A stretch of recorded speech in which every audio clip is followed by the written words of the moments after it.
Jangan lupa like, subscribe, dan share ya. Bismillahirrahmanirrahim. Bentuk menjaga akhlak terhadap seorang suami adalah sifat yang kedua yang disebutkan dalam hadis tadi. Saya ulangi hadisnya, kata Rasulullah SAW, khairun nisa allati idza nazarta ilayya sarratka wa idza amartaha ata'atka. Sifat yang kedua adalah sebaik-baik wanita adalah yang jika kau melihatnya, memandangnya, maka menyenangkan hatimu, dan jika kau memerintahnya maka dia pun taat. Ini paling penting, taat kepada suami.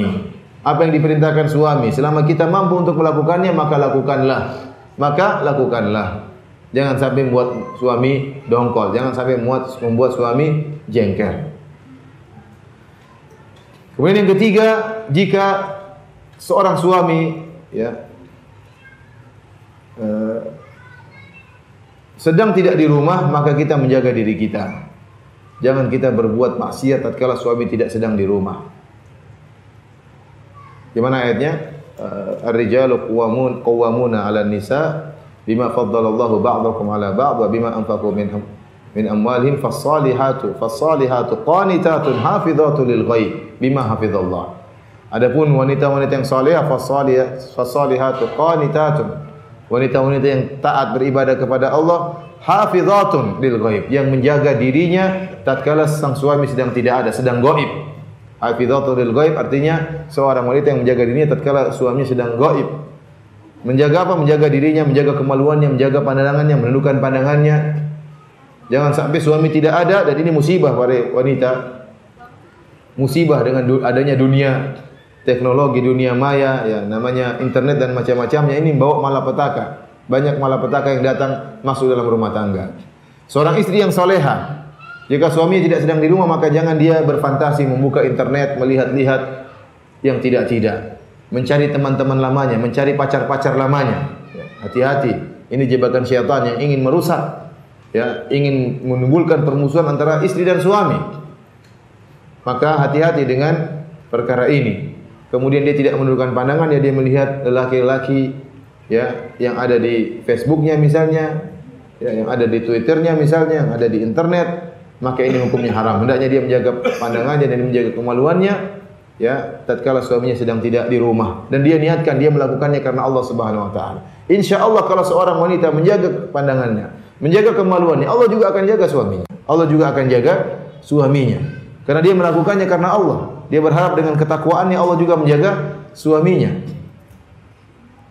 Kemudian juga menjaga harta suaminya. Dia tidak menggunakan harta suaminya sesuai dengan arahan suaminya. Jangan sampai dia menghabiskan harta suaminya pada hal-hal yang tidak disyariatkan. Karena sebagian wanita kalau sudah diberi harta, dan subhanallah, orang Indonesia itu orang-orang yang baik. Para lelaki Indonesia itu baik ya. Saya punya teman-teman banyak di Madinah dari berbagai macam negara. Ya, saya tidak tahu ada seorang teman saya yang kalau dia punya gaji semua kasih sama istrinya suruh ngatur. Itu enggak ada kecuali orang Indonesia. Di sana enggak ada urusan, pokoknya istrinya kasih makan udah selesai. Enggak perlu tahu urusan gaji dia. Sampai saya punya teman HP-nya enggak pernah dibuka sama istrinya. HP-nya enggak pernah dibuka sama istrinya. Enggak berani istrinya buka HP suaminya. Apalagi nanyain gajinya, apalagi ngatur-ngatur gaji suami, itu enggak ada. Saya enggak punya teman seperti itu di teman-teman dari luar negeri. Tetapi Masya Allah di Indonesia banyak seperti itu. Banyak suami yang begitu baiknya sehingga kalau gaji, Bu ini gaji saya, loh kok kurang katanya. Kok kurang kemana ini? Waduh, kok enggak ada laporan? Kamu kasih siapa nih? Kok kurang gajinya? Wah repot, mampus gua. Jadi kalau di Indonesia seperti itu, artinya menunjukkan suami itu sudah baik. Ini gaji, ini pegang. Terkadang ada istri yang luar biasa, tatkala diberi amanah oleh suaminya untuk mengatur pemasukan suaminya, maka dia keluarkan dengan sesuai yang benar, yang benar-benar dibutuhkan. Tapi ada istri yang tatkala dikasih maka dia los-losan, dia keluarin seenaknya saja. Dan ini tidak benar. Tidak benar bahwasanya harta suaminya adalah amanah dari Allah Subhanahu wa taala, maka tidak boleh dia keluarkan kecuali dengan izin suaminya, sesuai dengan ridha suaminya, dan tidak boleh menghabiskan harta dengan israf, berlebih-lebihan. Meskipun suaminya memiliki harta yang banyak, tidak boleh diisraf, berlebih-lebihan dalam mengeluarkan harta suaminya. Dan jangan juga dia merayu suaminya untuk membeli barang-barang yang tidak diperlukan atau barang-barang yang di luar kemampuan suaminya ya.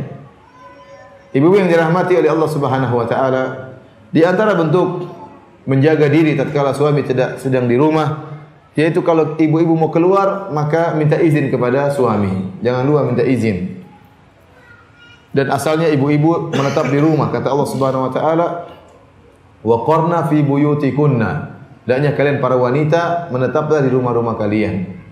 Wala tabarrujna tabarrujal jahiliyatil ula, dan janganlah kalian bertabarruj sebagaimana wanita-wanita jahiliyah. Demikian juga Allah mengatakan walladzina hum li furujihim hafizun, orang-orang yang menjaga kemaluan mereka. Di antara ya kesempurnaan menjaga kemaluan adalah menjaga pandangan. Allah Subhanahu wa taala berfirman, "Qul lil mu'minina yaghuddu min absarihim wa yahfadhu furujahum." Katakanlah kepada orang yang beriman. Allah tujukan kepada orang yang beriman, bukan orang kafir, bukan orang munafik. Orang yang beriman yang yakin akan ada hari kiamat, ada hari perhitungan, yang yakin bahwasanya ya'lamu kha'inatal a'yun wa ma tukhfi sudur, yang yakin bahwasanya Allah mengetahui lirikan pandangan mata dan Allah mengetahui apa yang terlintas dalam dada-dada manusia.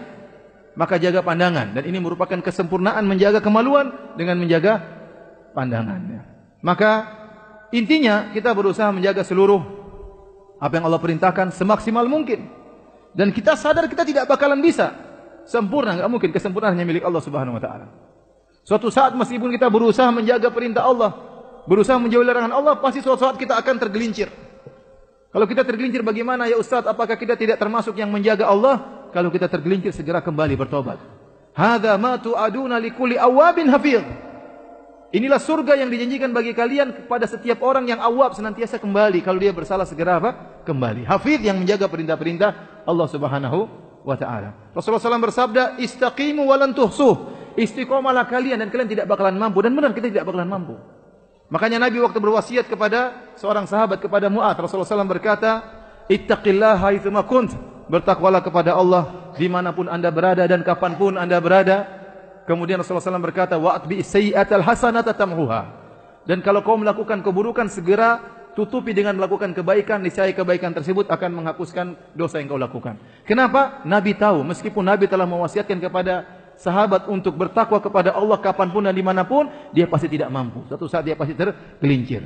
Kalau tergelincir ada solusinya, segera bertobat atau segera melakukan kebajikan yang lain.